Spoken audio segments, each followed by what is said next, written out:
history that we witnessed, and then talk about the history that we're gonna make going forward. So we're just gonna have an open discussion, talk about what we experienced, our thoughts about it, then ask some more questions here to get the conversation going. We'll open up the discussion with any reflections, just general reflections of what you all thought. The one thing that I thought, I guess, was cool as an outsider, I guess, looking in, because I'm not from here, I'm from Memphis. So one of the things that I saw in the exhibit was about like the Great Migration, where like a lot of people were moving from the south up north, and then that influenced like a lot of the sound.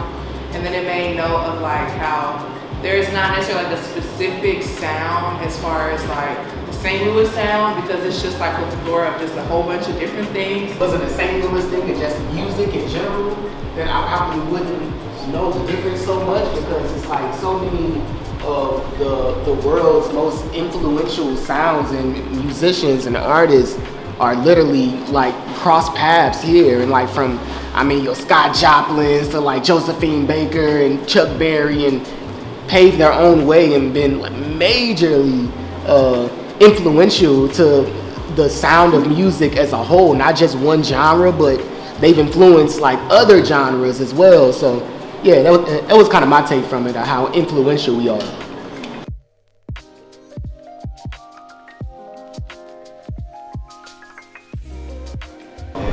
Excluding ragtime music in the World's Fair. Yeah. You know. Yeah, because it wasn't like radio was too popular. It's just like, but there's a reason why it's popular. People like it. And it's like, you know, it begs the question, what's the real undercurrent? You know, what's the real undercurrent for them not having their music be a part of the World's Fair? And then to hear, you know, have conversations with musicians these days who still feel like they're barred out of certain opportunities here within St. Louis. Not only black musicians.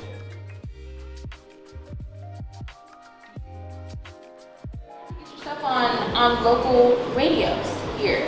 And I'm like, well, that hasn't changed because it's still very difficult, no matter what genre of music it is. It's still very hard for your local stations to support local talent because of numbers and strategy and money and things like that. So I was like, well, it's really interesting to learn historically, like that was difficult, but it hasn't changed still.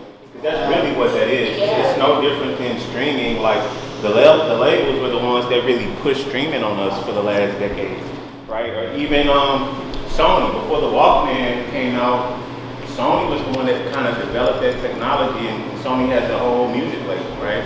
So that makes sense for that to happen. Jazz and St. Louis jazz, and he brought that point up. Like in Kansas City, it's a way that they do their jazz there.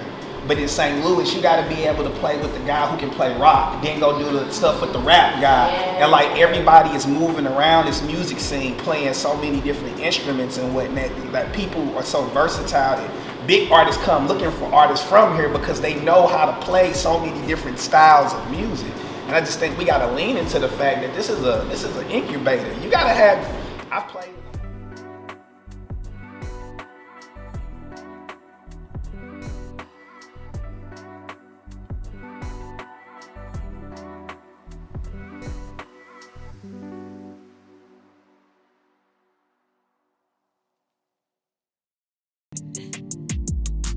I finesse, I'm finessing.